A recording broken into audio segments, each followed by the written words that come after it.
There's an undeniable allure to the Southern California desert. Lined in Joshua tree, desert sage, and wind-drawn sand, it's a desperate place that's as beautiful as it is lonely. Through the 1960s and 70s, men layer the night turned this unforgiving area into one big racetrack, and then set about conquering it on fortified street bikes stripped of their gratuitous bits.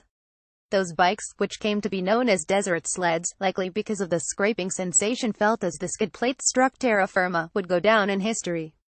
Historical reenactments can be a bit of a distorted, watered-down thing, and while it's been great to see stylish scramblers reappear within the motorcycle realm this past decade, few of today's offerings are legitimate tributes to the original sleds or the men who braved the California desert on them. The 2017 Ducati Scrambler Desert Sled attempts to change that. Dubbed the second new Scrambler, the Desert Sled is a bike Ducati's Scrambler team had hoped to build since launching the brand in 2014. That, at least, is what the team told me during a quick pre-launch test last August, during which I got to spend time on a pre-production desert sled and form some sort of early expectations for the final product. In that test, the bike felt immediately more capable than any other scrambler on the market, but having been confined to a smooth, flat lake bed, I knew I'd have to wait for the official launch to see if the bike was as capable as I hoped it'd be on more technical trails. Now, having attended that launch and put real miles on the bike, I can say that, without a doubt, the desert sled exceeds expectations. Looking at the bike from afar, it's difficult to spot the differences between desert sled and its more street-oriented predecessors. There's a taller bar and new mudguard, sure, but more important changes almost go unnoticed. Like, for example, the extra piece of tubing on the lateral edges of the frame that help with chassis stiffness, and new side plates at the frame's wind-garmingine junction, which are meant to take some of the engine's load off the frame. Big changes. Look closer and you'll start to realize even more differences. The swing arm is reinforced and longer than the unit on base model scramblers, while up front, Ducati has updated the triple clamps and widened interfork clearance. Most of these updates are in an effort to increase overall stiffness, though not for the reasons you'd make a street bike stiff or mid-corner stability, etc. This is for the simple fact that Ducati wants you to be able to push the desert sled and even jump it stress-free, repeatedly. Suspension is up to the challenge, Ducati having equipped the desert sled with a fully adjustable 46mm Kayaba fork and rebound preload adjustable Kayaba shock, both with 7.9 inches of travel. The spoked wheels 19-inch front 17-inch rear are wrapped in specially designed Pirelli Scorpion Rally STR tires, too. If you're wondering what's left of the standard Scrambler, the answer is not a lot. In fact, the list basically starts and stops at Ducati's 803cc twin engine, which was only updated to meet Euro 4 emissions standards. Those involved with the project are quick to mention, of course, that the engine hasn't lost any power in that update. Thus, the desert sled makes a claimed 75 horsepower and 50 pound-feet of torque.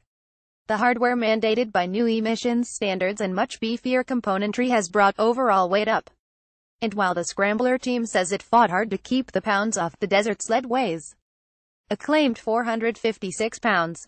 That's roughly 46 pounds more than the less equipped Scrambler icon. With brawn comes new burdens. If Ducati couldn't hold the desert sled's launch in the Southern California desert, then the next best place would be the Tabernas Desert of southern Spain. And, more specifically, at Texas Hollywood Fort Bravo, a Western-styled theme park that was originally used as a set for films like The Good, the Bad, and the Ugly.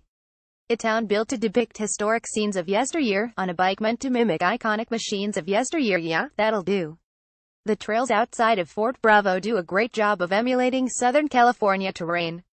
Sand washes, hard-packed dirt, shale, and tire-hungry ruts all culminate in what are a true test of man and machine. And somehow, the desert sled emerged on the other end, relatively unscathed. I should back up and say that, never in a million years would I have expected Ducati to lead us down trails this technical. And I'm not entirely sure they did either. Rain had rolled through the area in the days preceding the launch and complicated sections of the loop that we were supposed to use.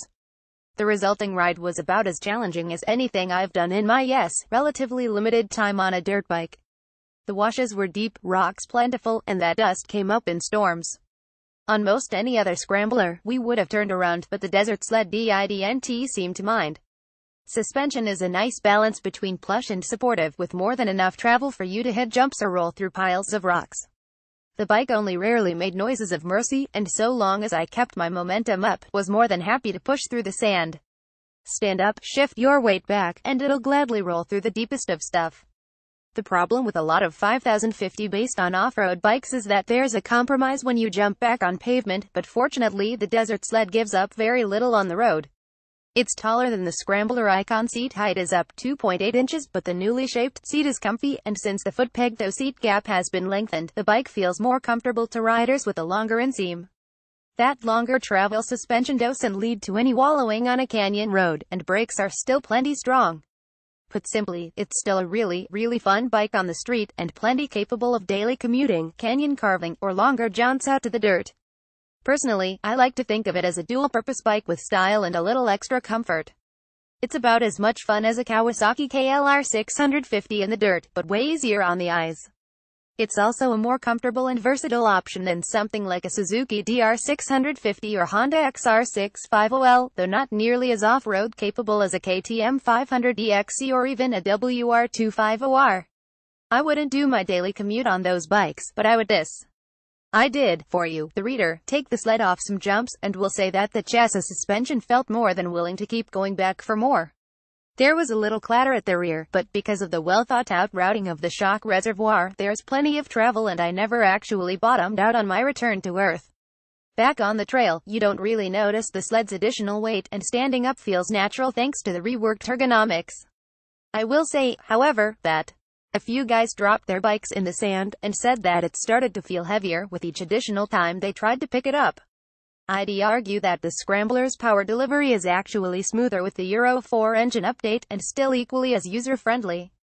Dipping deeper into the dirt, I often found myself wanting more low-end, single-cylinder-like torque. Regardless, this is still a very flexible engine, with enough power to keep you entertained on the road, but not enough to bite you in the dirt. You just need to keep the revs up above 4,000 revolutions per minute to keep the fun going. Tires are another good balance, that Pirelli Scorpion Rally STR rubber offering up surprisingly good grip in the dirt but very little squirming sensation on the road. Having adjustable labs that doesn't reset when you turn the key is nice, too. Because rear tire slides. Everything else is typical Ducati Scrambler, meaning fit and finish is 100% solid. The bike simply sounds, looks, and feels great. That's not me trying to be nice, either. I really do think the Scrambler boys knocked this one out of the park. Sure, it's no dirt bike, and the really technical stuff is going to be tougher than it would on a true dual sport. Weight and a wide front tire will do that. But base your expectations around the concept of scrambling, and I promise that you'll be blown away. We've, up until now, accepted that a Scrambler can be just a style or look. But the Desert Sled changes that. It's a legitimate bike for on or off-road riding, and it still looks the part, too. The argument, of course, is that the bike is a bit too expensive. At $11,395, $11,595 for White Mirage, it's $2,500 more expensive than the base model Scrambler Icon. And while $2,500 doesn't seem like a lot for the parts that you are getting, $11,395 for a standard bike with some off-road chops does. That said, I'm wholeheartedly thinking about buying one.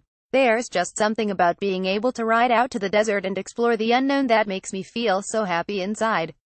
That sense of adventure is what made scrambling so great in the 60s and 70s, and it's what the Desert Sled brings back to a category that has relegated us to pavement for far too long now. Kudos, Ducati, for building a proper solution. Specifications: engine type, displacement, bore stroke, seat height, rake trail, wheelbase, fuel capacity, claimed wet weight, price.